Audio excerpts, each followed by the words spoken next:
السلام علیکم ناظرین، پاکستان دس ویک کے ساتھ میں ہوں آپ کی میزبان بشرا خان۔ جیسا کہ آپ کو معلوم ہے، پاکستان دس ویک میں ہم لیتے ہیں جائزہ سیاسی، کاروباری اور دیگر سرگرمیوں کا۔ اس ہفتے بھی ہم آپ کے لیے لے کر آئے ہیں تازہ اور منفرد رپورٹس۔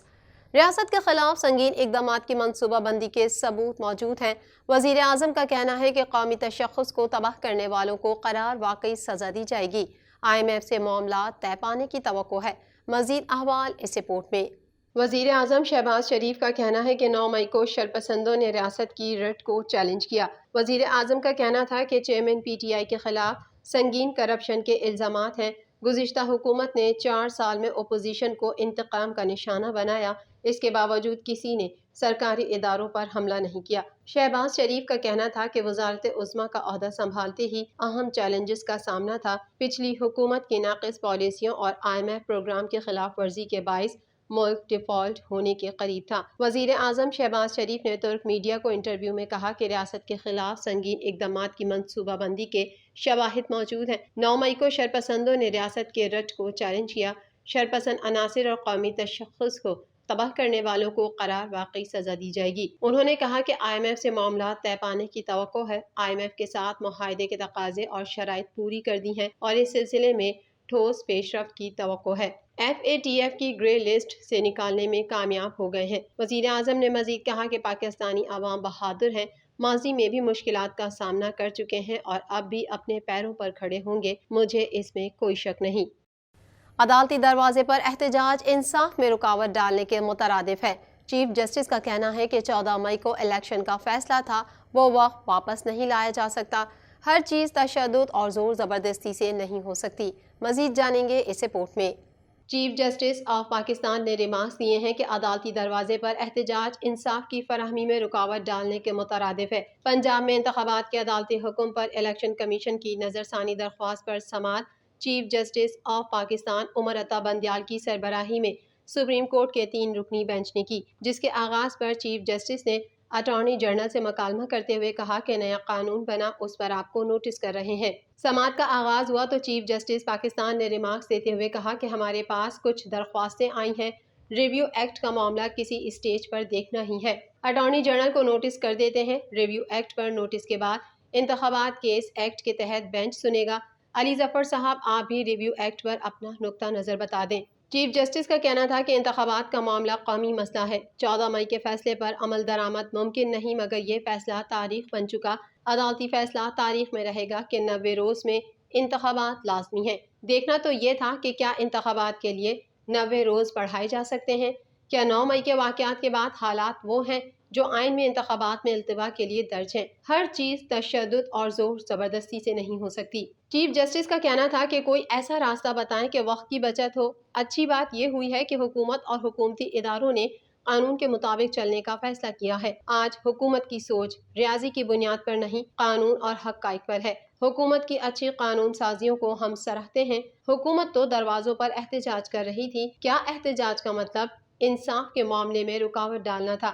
یہ جو انصاف کا کام ہم کر رہے ہیں، یہ مولا کریم کا کام ہے۔ ہمارے کام میں دخل دینا تو حق میں مداخلت کرنا ہے۔ عدالت نے کہا ہے کہ Supreme Court Review of Orders and Judgments Act کے خلاف درخواستیں آئیں۔ درخواست گزاروں کے مطابق نظرثانی کے دائرہ کار کو بڑھانے کا ایکٹ غیر قانونی ہے۔ درخواست گزاروں کے مطابق نظرثانی کا دائرہ اختیار بڑھانے کے لیے آئینی ترمیم لازم ہے۔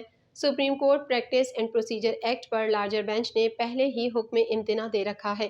دونوں کیسز ایک ساتھ سماعت کے لیے منگل کو مقرر کیے جائیں۔ چیف جسٹس پاکستان نے کہا کہ ممکن ہے منگل سے روزانہ کی بنیاد پر سماعت کریں۔ پنجاب انتخابات کیس بھی ریویو ایکٹ کیس کے ساتھ مقرر کیا جائے گا۔ بعد ازاں عدالت نے پنجاب انتخابات کیس اور ریویو ایکٹ کے خلاف درخواستیں ایک ساتھ سننے کا فیصلہ کرتے ہوئے کیس کی مزید سماعت آئندہ منگل 13 جون تک ملتوی کر دی۔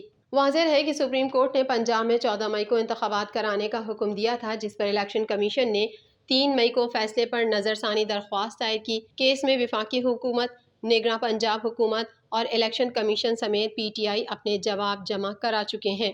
کراچی میں میئر اور ڈپٹی میئر کے انتخاب کا شیڈول جاری کر دیا گیا۔ میئر انتخابات، کاغذات نامزدگی، اجرا اور جمع کرانے کا مرحلہ شروع۔ کراچی میں میئر اور ڈپٹی میئر کا انتخاب 15 جون کو ہوگا۔ مزید جانیں گے اس رپورٹ میں۔ کراچی میں میئر اور ڈپٹی میئر کے انتخاب کا شیڈیول جاری کر دیا گیا۔ 15 جون کو انتخاب کے سلسلے میں ریٹرننگ آفیسر نے پبلک نوٹس جاری کر دیا۔ میئر، ڈپٹی میئر سمیت بلدیاتی اداروں کے سربراہوں کے انتخابات کے لیے آج سے کاغذات نامزدگی کا اجرا شروع ہو گیا ہے۔ الیکشن 15 جون کو ہوگا۔ نوٹس کے مطابق 9 اور 10 جون کو امیدوار کاغذات نامزدگی جمع کرائیں گے۔ 14 جون کو امیدواروں کی حتمی فہرست جاری کی جائے گی، جس کے بعد 15 جون کو انتخاب ہوگا۔ میئر کراچی کے لیے جماعت اسلامی نے حافظ نعیم الرحمان جبکہ پیپلز پارٹی نے مرتضی وہاب کو نامزد کیا ہے۔ پی پی نے ڈپٹی میئر کے لیے سلمان عبداللہ کو امیدوار بنایا ہے، تاہم دیگر جماعتوں کی جانب سے تاحال ڈپٹی میئر کے امیدواروں کے ناموں کا اعلان نہیں کیا گیا ہے۔ واضح رہے کہ کراچی سمیت سندھ بھر میں یو سی چیئرمین اور وائس چیئرمین سمیت تمام نو منتخب بلدیاتی نمائندے حلف اٹھا چکے ہیں۔ وزیر خزانہ اسحاق ڈار نے 14,000 ارب روپے کا وفاقی بجٹ پیش کر دیا۔ 6,000 ارب کا خسارہ شامل۔ ڈیبٹ اور کریڈٹ کارڈ سے ڈالر کی ادائیگی پر ٹیکس بڑھانے کا فیصلہ۔ پراپرٹی سیکٹر، کمپنیوں کے منافع پر نئے ٹیکسز عائد۔ بجٹ کی مزید تفصیلات اس رپورٹ میں۔ بجٹ دستاویز کے مطابق وفاقی بجٹ 2023 تا 2024 کا مجموعی حجم 144 کھرب 60 ارب روپے مختص کیا گیا ہے۔ بجٹ میں نئے ٹیکسز لگانے سے گریز کیا گیا ہے، جبکہ ترقیاتی منصوبوں کے لیے 11 کھرب 50 ارب روپے کی تاریخی رقم مختص کی گئی ہے اور دفاعی اخراجات میں بھی اضافہ کیا گیا ہے۔ وزیر خزانہ نے کہا کہ اگلے سال ایف بی آر محاصل کا تخمینہ 92 کھرب روپے ہے، جس میں صوبوں کا حصہ 52 کھرب 76 ارب روپے ہوگا۔ وفاقی نان ٹیکس محصولات 29 کھرب 63 ارب روپے ہوں گے۔ وفاقی حکومت کی کل آمدن 68 کھرب 87 ارب روپے ہوگی۔ وفاقی حکومت کے کل اخراجات کا تخمینہ 144 کھرب 60 ارب روپے ہے، جس میں سے سود کی ادائیگیوں پر 73 کھرب 3 ارب روپے خرچ ہوں گے۔ بجٹ دستاویز کے مطابق فیڈرل بورڈ آف ریونیو کا ٹیکس وصولی کا ہدف 92 کھرب روپے مقرر کیا گیا ہے، جس میں سے براہ راست ٹیکس وصولی کا حجم 37 کھرب 59 ارب روپے ہوگا، جبکہ بالواسطہ ٹیکسز کا حجم 54 کھرب 41 ارب روپے ہوگا۔ اس کے علاوہ غیر ٹیکس شدہ آمدنی 29 کھرب 63 ارب روپے ہوگی۔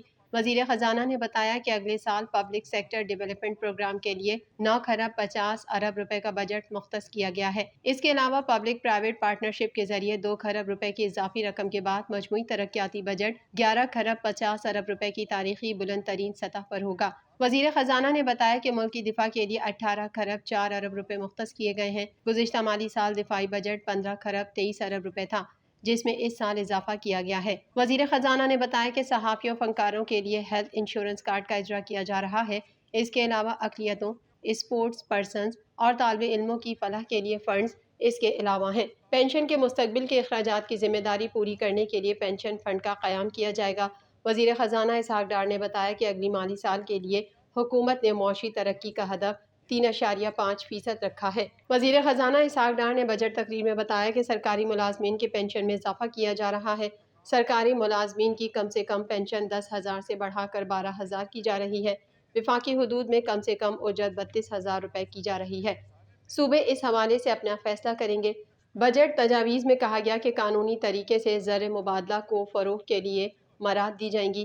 بیرون ملک مقیم پاکستانی زر مبادلہ کا اہم ترین ذریعہ ہیں اور ترسیلات زر ہماری برآمدات کے 90% کے برابر ہیں۔ وزیر خزانہ نے بتایا کہ زرعی قرضوں کی حد کو رواں مالی سال میں 1,800 ارب روپے سے بڑھا کر 2,250 ارب روپے کر دیا گیا ہے۔ بجلی اور ڈیزل کے بل کسان کے سب سے بڑے اخراجات میں شامل ہیں، لہٰذا اگلے مالی سال میں 50,000 زرعی ٹیوب ویلز کو شمسی توانائی پر منتقل کرنے کے لیے 30 ارب روپے مختص کیے گئے ہیں۔ بجٹ دستاویز کے مطابق وفاقی حکومت نے کراچی میں پینے کے پانی کی فراہمی کو بہتر بنانے کے لیے K4 greater water supply scheme کے لیے بھی رقم مختص کی ہے۔ بجٹ دستاویز میں بتایا گیا ہے کہ K4 greater water supply scheme کے لیے 17 ارب 50 کروڑ روپے کی رقم مہیا کی جائے گی۔